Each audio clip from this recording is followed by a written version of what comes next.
Alrighty. Hey everyone, it's Kat. And Amber. And we're starting our Sunday stroll, right? We out here, y'all. In this heat. Yes. We are adapting. We are becoming one with Merida. You ain't got no choice but to adapt and stuff. So this week though, we decided we talk about something interesting.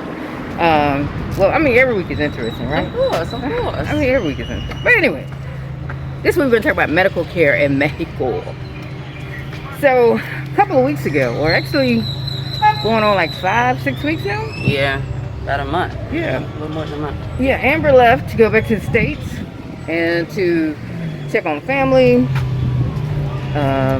see kids, just handle some business in her home state.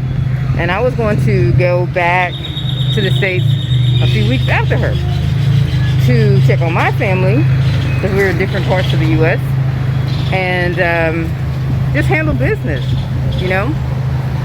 Well, we're going through the shadowy part of the city. Shady. The shade is your friend, y'all. Yes. So, a week or so after she left, I got sick. So this is like the first time any one of us have been sick since we've been on this journey. Well, that's it. Yeah. Yeah. I mean, because you just had the food poisoning before that. Yeah, food poisoning. Right. Yeah, but we knew what that culprit was, and that was pretty much over the counter. Right. And it was resolved. But this one was, whoop whoop. What the heck are you gonna do? Type of health crisis. Right? So, reached out to a few folks, said, who do I talk to? What do I do? And they connected me with the doctor, a local doc, and yeah, there were a lot of things that got worked on, and we're going to talk about that as we walk, and as we get to our destination. We share that with you. Hopefully you can hear us. Right, and above the pigeons and everything else. And the music. Yes, there's service going on, church service. Yeah. So let's just walk a little bit, and then when we get to our final destination, we'll get into everything that happened and the cost of it all.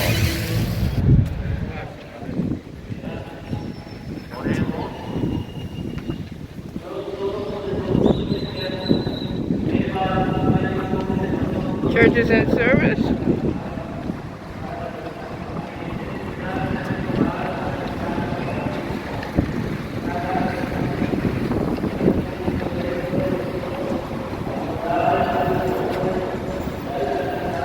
All right, y'all, we are settled in. We went to get a cold drink, had to have a ending destination for that hot walk and a little bit of a treat. I think I got something lime. What you got? It's Formica. It's so good.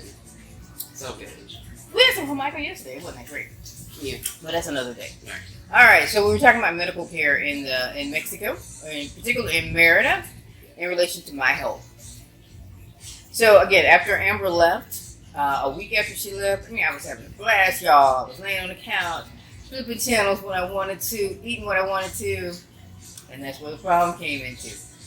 So I was in pain. I was like, oh no, what am I going to do? I had some friends who had been to see a doctor, and they gave me her information, and I'll definitely gladly pass that information on to you if you need it.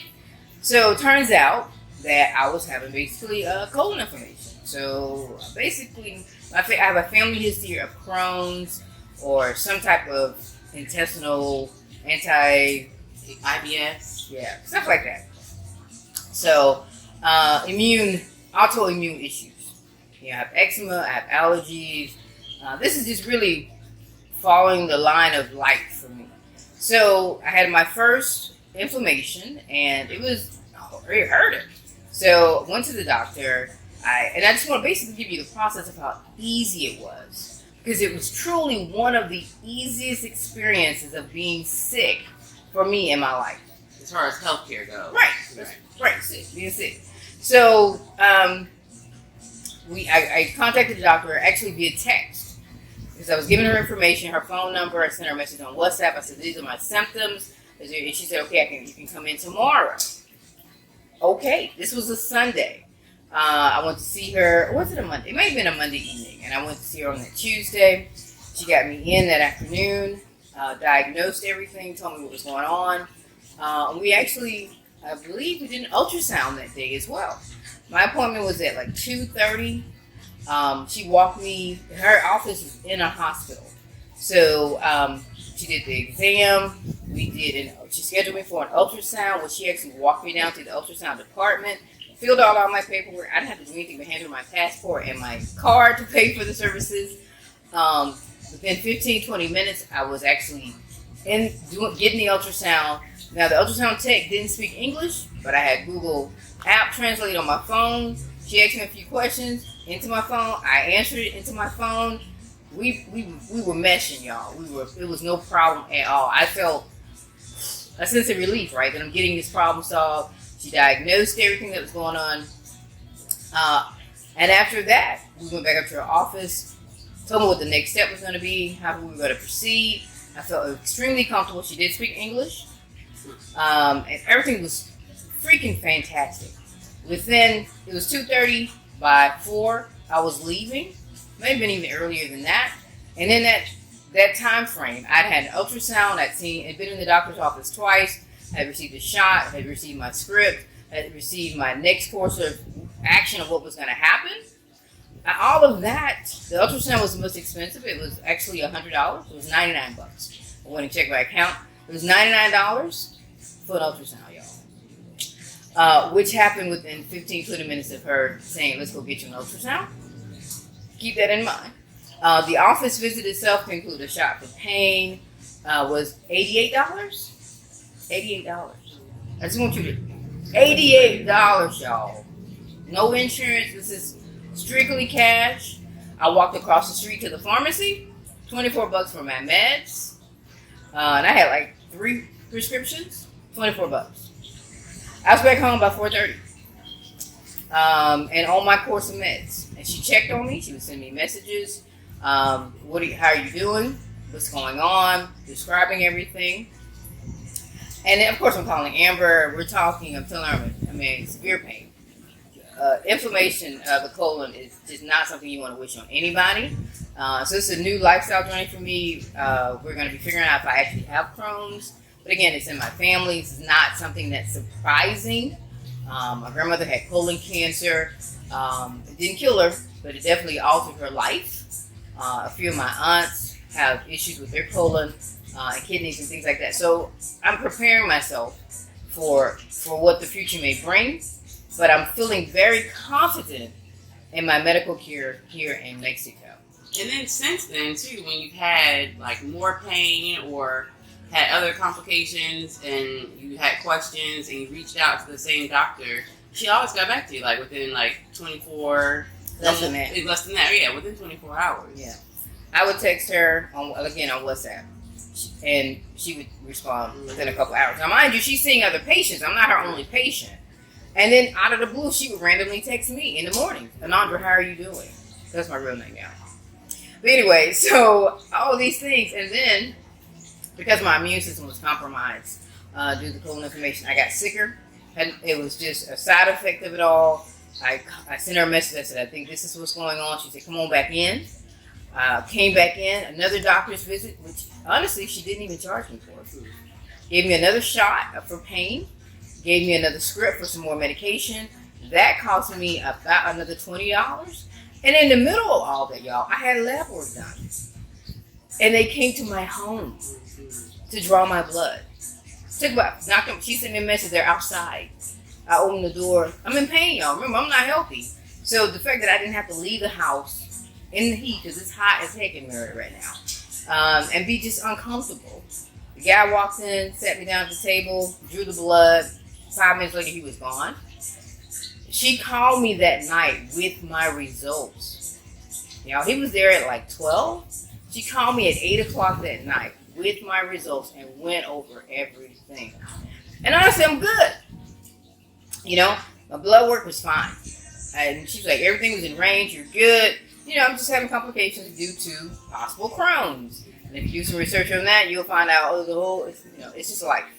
And I'm okay with that. I expected it. I've been dealing with it. Yeah. And we talked about the possibility of that, even before now. Right. So. Well before now. Because I've been having, you do your research, your body does this, and we've been traveling. Sometimes I've blamed it on the food, and other times this is just like a daily thing, a weekly thing, and some days I'm great, some days I'm not so great. And then my family history, of course, this is what it is. But what I'm really getting at is people have so many questions about medical care in foreign countries. I've honestly had great care so far. We had the dentist visit in Vietnam. We have a video about that. I'll throw it up there for you. And then here in Mexico, without insurance, I'm looking at out of pocket maybe $250 for all the care that I've received, and I'm good today. I'm not 100%. I got a few more days of healing ahead of me, but I feel so good about the fact that my doctor is ahead of me. She's checking on me. She's doing the steps to make sure that I'm better. And every time I voice anything, she's responded. She's been positive. There hasn't been any questioning. A lot of times healthcare in America for Black women is just not great.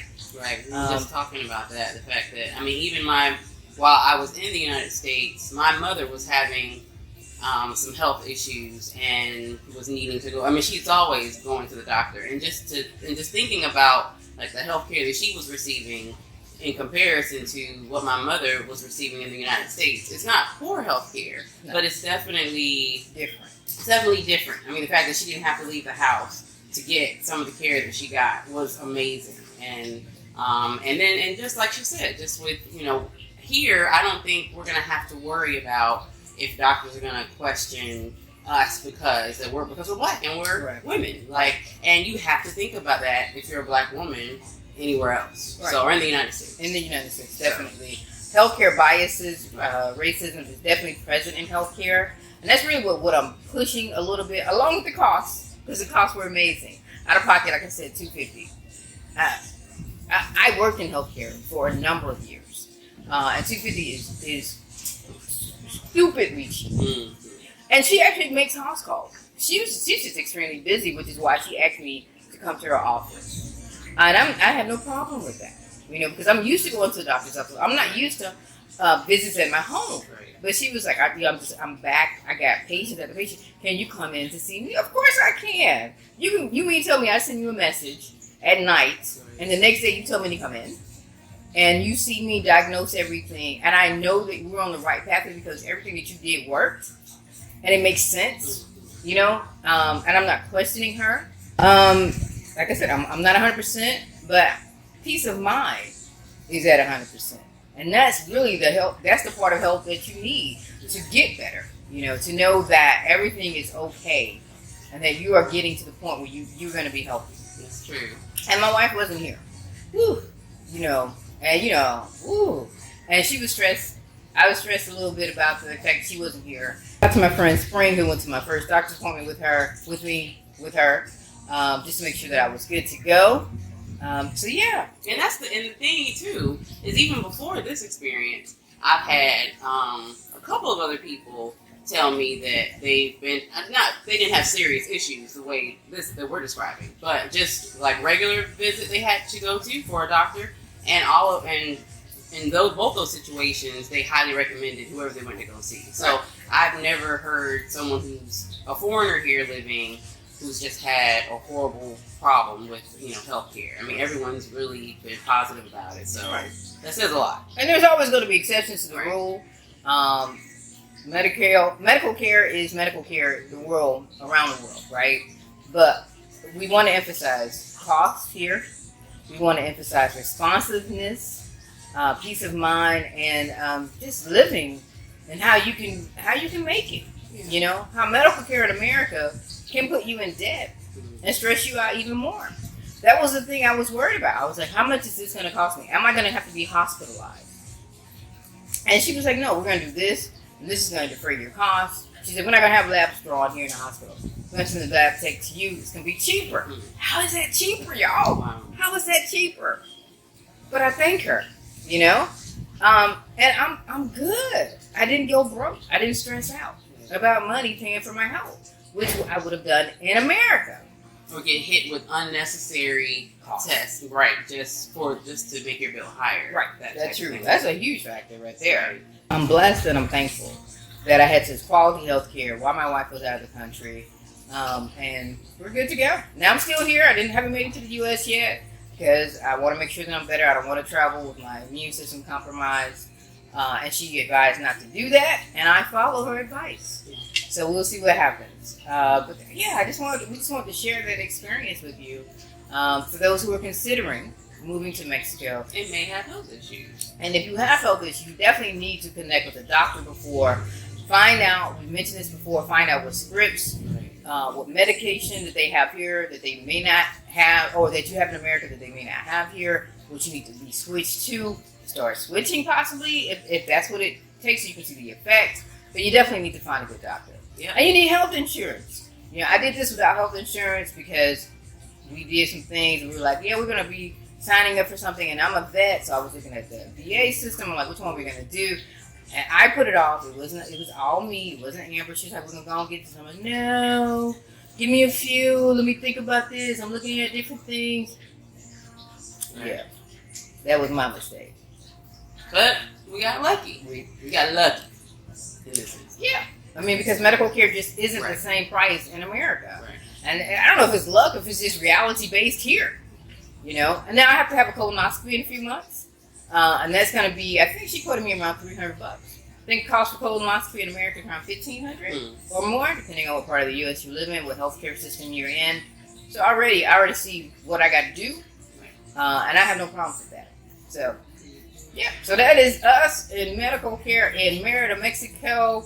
I am Kat. And Amber. Always subscribe, like, share, follow, hit that ding, whatever, you know what I'm saying, so you can see that notification that you got a new video from us. We'll see you on the next video, y'all. Peace and love.